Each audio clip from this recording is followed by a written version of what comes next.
हमारा भाग 11 शुरू होता है, केंद्र राज्य संबंध। फ्रेंड्स, अब हम इसे डिटेल में देखेंगे पूरा। केंद्र राज्य संबंध का वर्गीकरण को देखते हैं पहले आप। तो इसका वर्गीकरण 3 उसमें किया गया: विधायी संबंधी, प्रशासनिक संबंधी और वित्तीय संबंधी।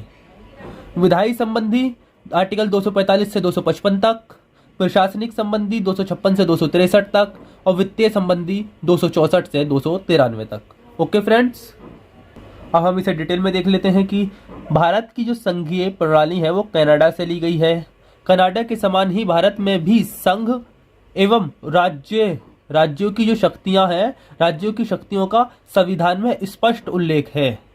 अमेरिका, स्विट्जरलैंड, कनाडा, ऑस्ट्रेलिया और भारत जैसे देशों में जहां पर संघात्मक या परिसंघात्मक शासन व्यवस्था है, लेकिन यह समस्या इंग्लैंड जैसे एकात्मक देशों के सामने नहीं आती, क्योंकि वहां संघ की शक्ति में हिस्सा मांगने वाले राज्यों का अस्तित्व नहीं है। इस प्रकार भारतीय संविधान संघात्मक होते हुए भी केंद्र के पक्ष में झुका हुआ है। आपातकाल में तो ये एक प्रकार से एकात्मक रूप ग्रहण कर लेता है। संविधान का ये लक्षण देश की एकता और अखंडता के लिए उचित ही नहीं बल्कि आवश्यक भी है।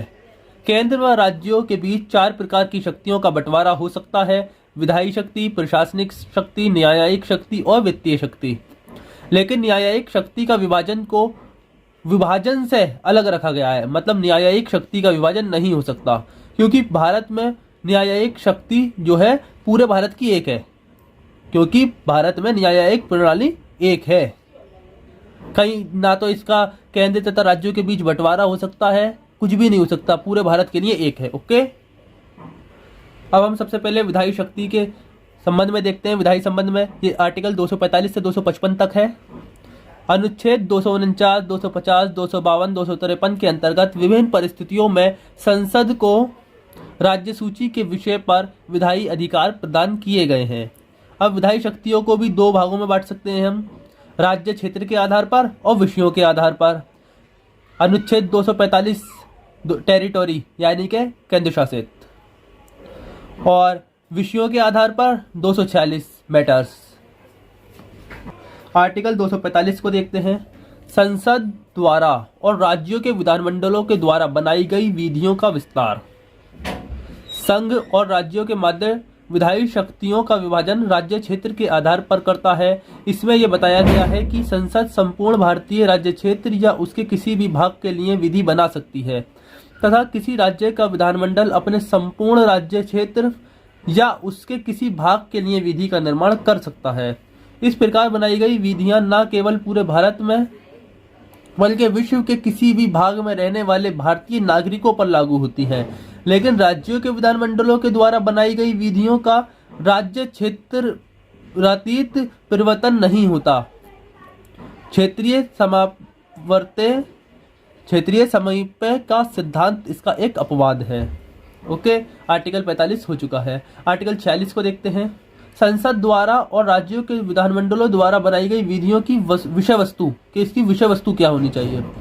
अवशिष्ट विषयों के संबंध में विधि बनाने की जो शक्ति है वो संसद को दी गई है, अवशिष्ट विषयों में वो केवल। ओके, अब आर्टिकल 247 को देखते हैं। कुछ अतिरिक्त न्यायालयों की स्थापना के उपबंध करने की संसद की शक्ति के बारे में है। आर्टिकल 248 में अवशिष्ट विधायी शक्तियां, इसके अंतर्गत अवशिष्ट विषयों पर विधि बनाने का जो अधिकार है वो संसद को दिया गया है। ओके, एक बार इसे देखें, मैंने इसे काट पीट कर जो भी है मेन चीज़ों को निकाल कर बनाया है इस पेज को। क्षेत्रीय समीपे का सिद्धांत क्या होता है? इसे क्षेत्रीय संबंधता का सिद्धांत भी कहा जाता है। सामान्य नियम यह है कि किसी राज्य का विधानमंडल अपने राज्य या उसके किसी भाग के लिए ही विधि बना सकता है। इसका मतलब यह है क्षेत्रीय समीपे के सिद्धांत का, वह अपने राज्य के बाहर के किसी क्षेत्र अर्थात मतलब के किसी दूसरे राज्य के क्षेत्र के लिए विधि नहीं बना सकता। लेकिन इस सामान्य नियम का एक अपवाद है, जिसके अनुसार किसी राज्य के विधानमंडल द्वारा बनाई गई विधि किसी अन्य राज्य के क्षेत्र में लागू हो सकती है यदि उस विधि को बनाने वाले राज्य तथा विधि की विषय वस्तु में कोई वास्तविक संबंध हो। इसे क्षेत्रीय संबंधता या समीपे का सिद्धांत कहा जाता है। अब देखते हैं विषयों के आधार पर शक्तियों का विभाजन। संघीय संविधानों में विषयों के आधार पर विधायी शक्तियों का विभाजन किया गया है। यदि देश की स्थानीय एवं राजनीतिक परिस्थितियों के अनुसार इस शक्ति का विभाजन भिन्न भिन्न हो सकता है। अमेरिका के संविधान में मात्र केंद्र सरकार की शक्तियों का उल्लेख किया गया है और अवशिष्ट जो शक्तियां हैं वो राज्यों को प्रदान की गई हैं। कनाडा के संविधान में संघ तथा राज्य की शक्तियों का स्पष्ट उल्लेख किया गया है। भारत शासन अधिनियम 1935 में एक अभिनव प्रयोग किया गया और विधायी शक्तियों को 3 सूचियों में संघ सूची, राज्य सूची और समवर्ती सूची में वर्गीकृत कर दिया गया। स्वतंत्रता के बाद निर्मित भारत के संविधान में भी इस अधिनियम को 3 सूची वाली प्रणाली को ही अपनाया गया।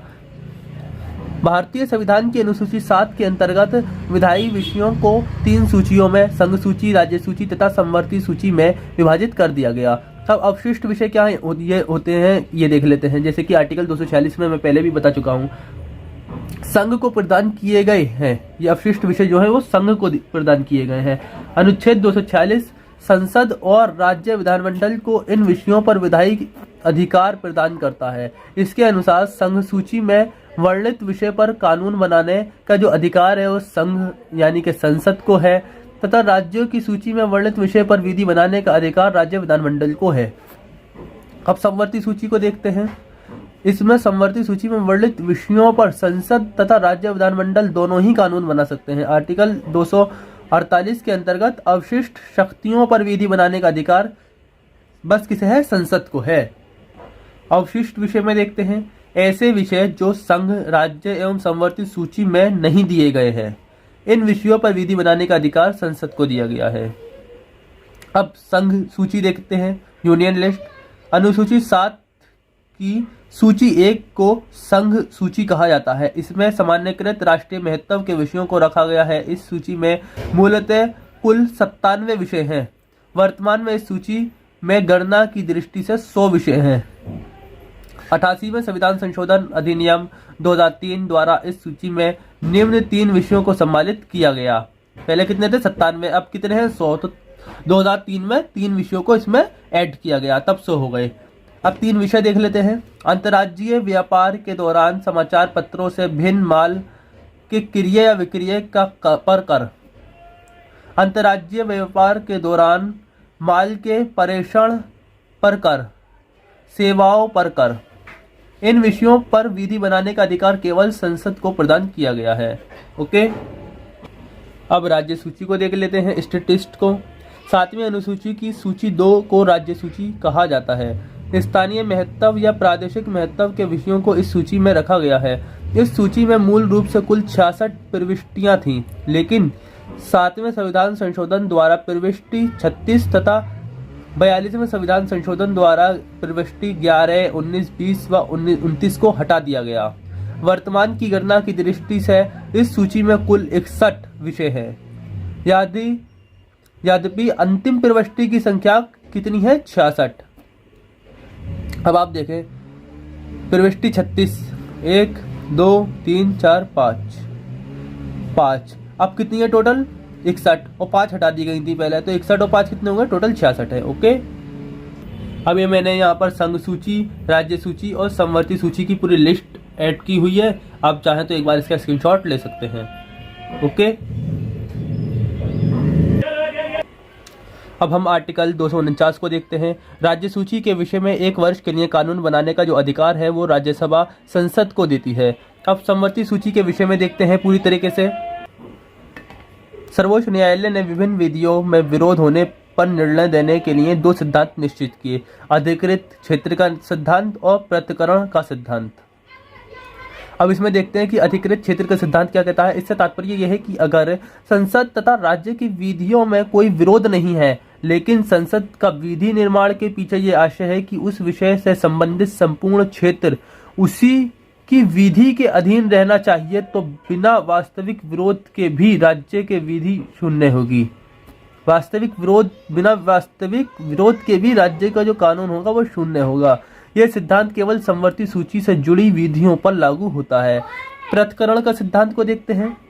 यदि दोनों विधियों में कोई वास्तविक विरोध है और उसके कारण किसी न किसी विधि या किसी भाग को शून्य घोषित करना आवश्यक है, तो इस पर सर्वोच्च न्यायालय ने अनुच्छेद 254 में वर्णित कथन विरोध की मात्रा तक शून्य होगा पर बल देते हुए तय किया कि जहां तक संभव हो विरोध की स्थिति में संपूर्ण अधिनियम को शून्य करने के बजाय उस हिस्से को शून्य किया जाना चाहिए जो वास्तविक विरोध में हो। यदि ऐसे विधि को राष्ट्रपति के समक्ष विचार के लिए रखा जाता है और उस पर राष्ट्रपति अपनी अनुमति दे देता है तो वह विधि संबंधित राज्य में प्रभावी होगा। वो विधि जो है मतलब कानून जो है जो राज्य का है, संबंधित राज्य का है, उसमें प्रभावी होगा। ये अनुच्छेद 254 के 2 में कहा गया। समवर्ती सूची में मूल रूप से कुल 47 प्रविष्टियां थीं। 42वें संविधान संशोधन द्वारा इसमें 5 प्रविष्टियां और जोड़ी गईं। 11 का न्याय प्रशासन, 17 का वन, 17 का वन्य जीव जंतु और पक्षियों का संरक्षण, 33 का बाट माप, 5 में क्या है, 5वां नंबर क्या है, 20 के काम है जनसंख्या नियंत्रण और परिवार नियोजन को जोड़ा गया। इस प्रकार गणना की दृष्टि से इसमें वर्तमान में कुल 52 प्रविष्टियां हैं, यद्यपि अंतिम प्रविष्टि का संख्यांक 47 ही है। 42वें संविधान संशोधन द्वारा शिक्षा को प्रविष्टि संख्या 25 के अंतर्गत प्रतिस्थापित कर समवर्ती सूची का विषय बना दिया गया। इसके पहले ये राज्य सूची का विषय था। अब हम देखते हैं कि राज्य सूची पर संसद के द्वारा कानून का बनाया जाना। संविधान में कुछ विशेष परिस्थितियों में संसद को राज्य सूची के विषयों पर भी कानून बनाने की शक्ति प्रदान की गई है। ये परिस्थितियां कौन कौन सी, अब इसे देख लेते हैं हम। राष्ट्रीय हित, नेशनल इंटरेस्ट। संविधान के अनुच्छेद 249 के अनुसार यदि राज्यसभा अपने उपस्थित और मतदान करने वाले सदस्यों के 2/3 बहुमत से ये प्रस्ताव पारित कर दे कि राज्य सूची का ये जो विषय है उसका राष्ट्रीय महत्व का है ये विषय, तो संसद को उस विषय के संबंध में संकल्प के प्रवृत्त रहने तक भारत के संपूर्ण राज्य क्षेत्र या उसके किसी भाग के लिए कानून बनाने का अधिकार प्राप्त हो जाता है। राज्यसभा द्वारा पारित ऐसा संकल्प अधिकतम 1 वर्ष की अवधि तक ही मान्य होगा, लेकिन राज्यसभा उपस्थित और मत देने वाले सदस्यों के 2/3 बहुमत से प्रत्येक बार 1 वर्ष की अवधि के लिए इसे बढ़ा सकते हैं। जैसे कि 1 वर्ष के लिए लागू है, मान्य है, फिर अगली साल फिर बढ़ा दिया जाए, लेकिन बढ़ाया कैसे जाएगा, 2/3 बहुमत से ही। लेकिन इस प्रकार संसद द्वारा बनाई गई कोई विधि संकल्प के प्रवृत्त न रहने पर 6 माह की समाप्ति में लागू नहीं रहेगी। अब देखते हैं दूसरा नंबर क्या है, आपात की उद्घोषणा। अनुच्छेद 250 के अनुसार राष्ट्रपति द्वारा राष्ट्रीय आपात घोषित किए जाने की स्थिति में संसद को राज्य सूची में वर्णित विषयों पर विधि बनाने का अधिकार प्राप्त हो जाता है, लेकिन संसद द्वारा इस प्रकार राज्य सूची के विषय पर बनाया गया कानून आपातकाल की समाप्ति के 6 महीने बाद परिवर्तन योग्य नहीं रहता। मतलब आपातकाल जब समाप्त होगा ना, उसके 6 महीने बाद ये नहीं होगा। ओके। अनुच्छेद 249 या 250 की किसी बात से राज्य विधानमंडल की विधायी शक्ति समाप्त नहीं होती है, लेकिन यदि उसके द्वारा बनाई गई विधि संसदीय विधि के विरुद्ध हो तो संसद की विधि प्रभावी होगी। मतलब प्रभावी कौन होगी फिर, संसद की विधि। और राज्य विधानमंडल द्वारा निर्मित विधि विरोध की मात्रा तक अपरिवर्तनीय होगी जब तक कि संसद द्वारा बनाई गई विधि प्रभावी रहती है। ये आर्टिकल 251 में कहा गया है। एक बार और देखें 250, 251, 252 को। ओके। 250 कहता है कि यदि आपात की उद्घोषणा परिवर्तन में हो तो राज्य सूची के विषय के संबंध में विधि बनाने की जो शक्ति है वो संसद को है। 251 में कहता है अनुच्छेद 249 और 250 की किसी बात से राज्य विधानमंडल की विधायी शक्ति समाप्त नहीं होती है, लेकिन यदि उसके द्वारा बनाई गई विधि संसद विधि के विरुद्ध हो, जो संसद ने विधि बनाई है, कानून बनाया, उसके विरुद्ध हो तो संसद की विधि प्रभावी होगी और राज्य विधानमंडल द्वारा निर्मित विधि विरोध की मात्रा तक अपरिवर्तनीय होगी जब तक कि संसद द्वारा बनाई गई विधि प्रभावी रहती है। ओके। आर्टिकल 252 कहता है यदि 2 या 2 से अधिक राज्यों का विधानमंडल संकल्प पारित कर संसद से यह अनुरोध करे कि वह राज्य सूची में वर्णित किसी विषय पर विधि बना सकते हैं, ऐसी विधि को कोई अन्य राज्य भी विधानमंडल द्वारा संकल्प पारित कर विधि का निर्माण व अंगीकृत कर सकता है। राज्य के विधानमंडलों के अनुरोध पर संसद द्वारा पारित कानून को संशोधित या निरसित करने का अधिकार मात्र संसद को ही है, राज्य विधानमंडल को नहीं है। अब 253 देखते हैं। आर्टिकल 253 के तहत संसद किसी अंतर्राष्ट्रीय संधि को किसी भी राज्य में लागू कर सकता है बिना उसकी अनुमति के। आर्टिकल 254 में देखते हैं, संसद द्वारा बनाई गई विधियों और राज्यों के विधानमंडलों के द्वारा बनाई गई विधियों में असंगति होती है। आर्टिकल 255 कहता है कि सिफारिशों और पूर्व मंजूरी के बारे में अपेक्षा को केवल प्रक्रिया का विषय मानना। ओके, देखते हैं कि प्रशासनिक संबंध जो कि 256 से लेकर 263 तक है। संविधान में इस सिद्धांत को मान्यता दी गई कि कार्यपालिका विधानपालिका की सह विस्तारी होगी।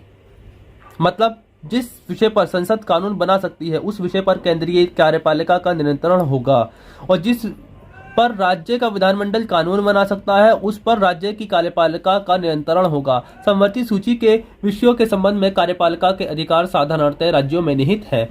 आर्टिकल 256 से 263 तक है। हम 256 को देख लेते हैं। इसके तहत संसद द्वारा बनाए गए कानूनों और उस राज्य में विद्यमान कानूनों के पालन को सुनिश्चित करने के लिए केंद्र के द्वारा राज्यों को निर्देशित किए जा सकता है।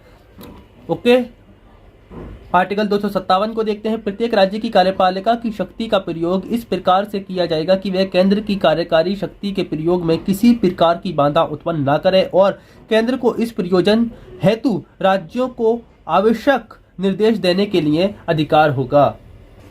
अब हम आर्टिकल 258 को देखते हैं। राष्ट्रपति किसी राज्य की सहमति से उस सरकार को या उसके अधिकारियों को ऐसे विषयों से संबंधित कृत्य जिन पर संघ की कार्यपालिका की शक्ति का विस्तार है सशर्त या बिना शर्त सौंप सकते हैं।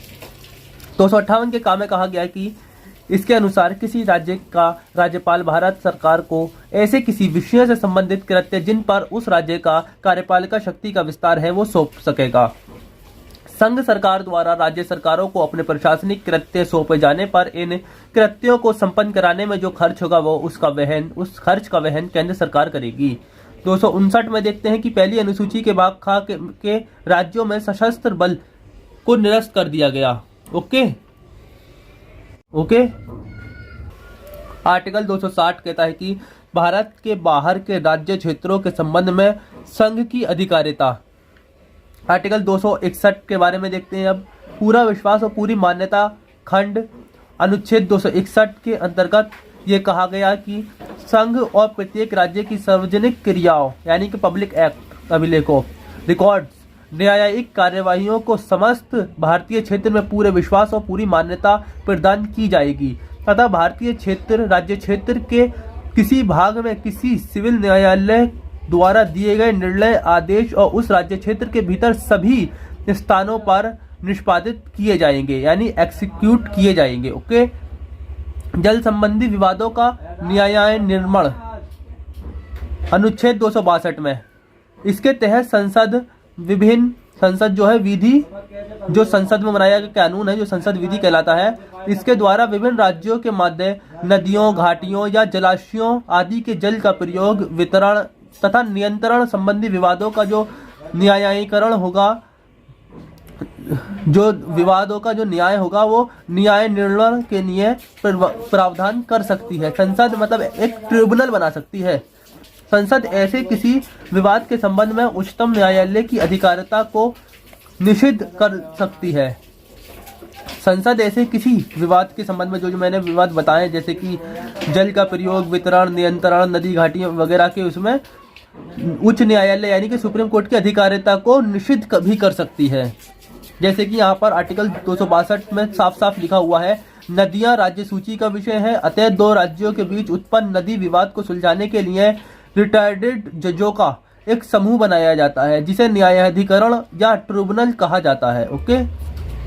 जैसे कि एग्जाम्पल के लिए भी दिया हुआ है यहाँ पर कावेरी जल विवाद जो है वो कर्नाटक तमिलनाडु केरल और पांडिचेरी के बीच महानदी का जल विवाद पर है। ओके। कहाँ पर है? कावेरी का जो जल विवाद है वो कर्नाटक और तमिलनाडु और केरल के बीच है ना। और पांडिचेरी महानदी जल विवाद किसके बीच है? छत्तीसगढ़ और उड़ीसा के। नदियों को संघ सूची में होना चाहिए वैसे। 263 में कहा गया है कि अंतर्राज्यीय परिषद राज्यों के विवाद को सुलझाने के लिए इसका गठन किया जाता है। सभी राज्यों के मुख्यमंत्री, कुछ कैबिनेट मंत्री उसके सदस्य होते हैं। प्रधानमंत्री इसका अध्यक्ष होता है और साल में इसकी कितनी बैठक होती है? 3 बैठक होती हैं। ओके, 3 बैठक होती हैं इसकी। और अंतर्राज्यीय परिषद के गठन का जो अधिकार है वो राष्ट्रपति को है। इसे अंतर सरकारी परिषद की भी संज्ञा दी जाती है। यदि राष्ट्रपति को ये प्रतीत होता है कि ऐसी परिषद के गठन से सार्वजनिक हित की सिद्धि होगी तो वह इसका गठन कर सकता है। संवैधानिक प्रावधानों तथा विभिन्न आयोगों की सिफारिशों के फलस्वरूप 18 मई 1990 को अंतर्राज्यीय परिषद का गठन किया गया था। प्रधानमंत्री इसका अध्यक्ष होता है और परिषद का प्रधानमंत्री की अनुपस्थिति में अध्यक्ष पीएम के द्वारा नियुक्त किया गया कैबिनेट स्तर का मंत्री होता है। ओके, और अंतर्राज्यीय परिषद की जो प्रथम बैठक हुई थी वो 10 अक्टूबर 1990 ईस्वी को तत्कालीन प्रधानमंत्री श्री विश्वनाथ प्रताप सिंह की अध्यक्षता में हुई थी। प्रधानमंत्री इसका अध्यक्ष होता है। परिषद में प्रधानमंत्री और उसके द्वारा मनोनीत 6 कैबिनेट मंत्रियों के अतिरिक्त राज्य तथा संघ राज्य क्षेत्रों के मुख्यमंत्री व प्रशासक इसके पदेन सदस्य होते हैं। यह हम 63 के बारे में देख चुके हैं। 62 के बारे में थोड़ा सा और गहराई से देख लेते हैं एक बार नदियों वाले में। इसके कार्य जो है वो कानूनी तथा गैरकानूनी दोनों प्रकार के मामलों से संबंधित हो सकता है, लेकिन इसकी प्रकृति सिर्फ सलाहकारी होती है। किसके बारे में कर रहा हूँ? ये जो ट्रिब्यूनल बनाया जाता है ये नदियों वगैरह के लिए, जब नदियों वगैरह का कोई विवाद हो जाए, आर्टिकल 262 में। ओके।